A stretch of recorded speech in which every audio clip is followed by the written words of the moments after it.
Alle mie spalle è Castel Capuano, XII secolo, uno dei più antichi castelli napoletani, anzi, dopo il Castel dell'Ovo, quello che è sull'isoletta di Megaride, questo è il più antico castello di Napoli. XII secolo, siamo in pieno Medioevo. Questa era la residenza dei re normanni. E vi ricordate quegli 8 re di Palazzo Reale, che è la linea del tempo, no? Normanni, Svevi, Angioini, Aragonesi, Francesi, Spagnuolo, eccetera. Bene, il primo di questi è Ruggiero il Normanno e quindi questa era la residenza dei re normanni. Solo nel 500 questo castello verrà ribattezzato Palazzo della Vicaria, perché qui diventa Palazzo di Giustizia, diventa la suprema corte della Vicaria, ed ecco perché poi l'intero quartiere dal quale io poi sono nato si chiama ancora oggi San Lorenzo Vicaria.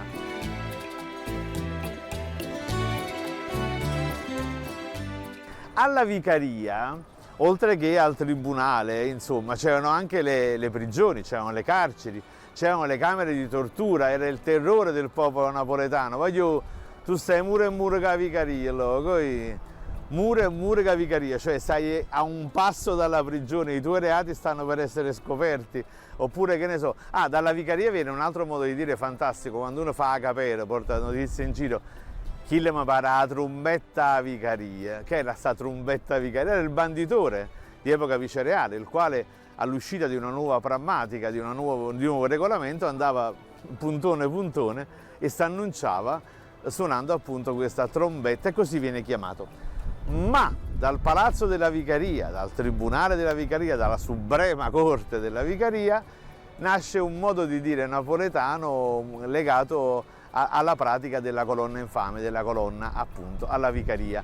Ma la locuzione è mannaggia la colonna infame, mannaggia la colonna alla Vicaria. Ma qual è questa colonna alla Vicaria? Beh, sono qui per spiegarvelo.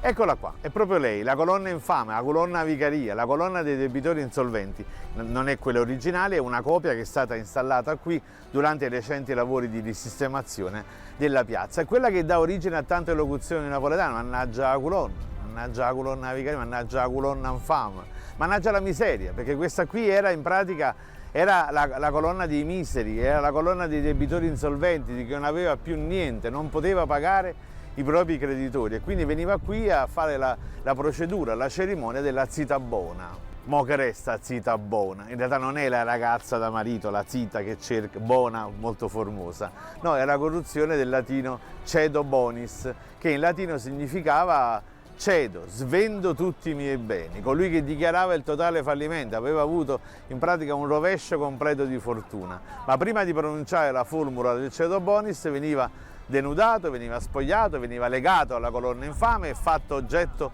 di pubblico ludibrio, cioè veniva messo alla berlina, male parole di ogni tipo da parte dei poveri creditori che non avevano avuto visti riconosciuti i propri crediti.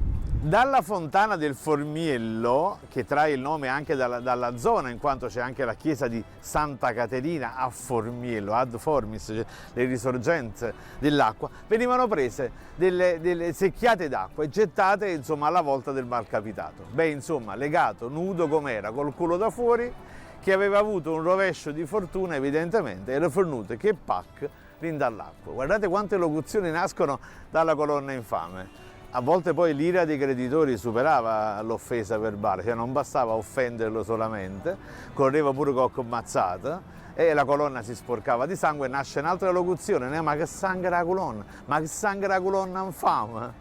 Beh, conclusa la procedura del cedo bonis, tra le altre cose, i bambini, qualcuno si divertiva a sfruguriare il culo del malcapitato con la mazzarella, con un rametto, e nasce un'altra locuzione, quando uno sfrugulea a qualcuno lo prende in giro, o sta pigliando po' culo, ma meraviglioso, tutto da questa mezza colonnetta qua.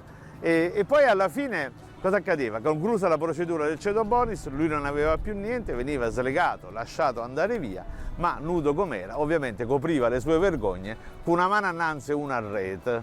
E ancora oggi, quando uno se ne va a mani vuote, ecco, a Napoli si usa dire, se ne chiude con una mano annanzi e una a rete.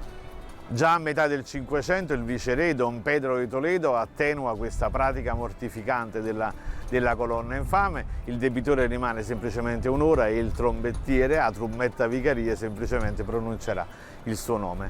E solo nel 1738, quindi 4 anni dopo che Carlo di Borbone arriva a Napoli, peraltro proprio qui 4 anni prima da Porta Capuana, Carlo di Borbone abolisce la pratica definitivamente, toglie via la colonna, la sposta, e oggi questa è una copia, ma quella originale la troviamo al Cortile delle Carrozze, su alla Certosa di San Martino. Quindi direi che la colonna non c'è più, però in lingua napoletana rimane tante locuzioni legate appunto alla colonna infame. Mannaggia la colonna infame, su aiuto a finire che paccheri dall'acqua.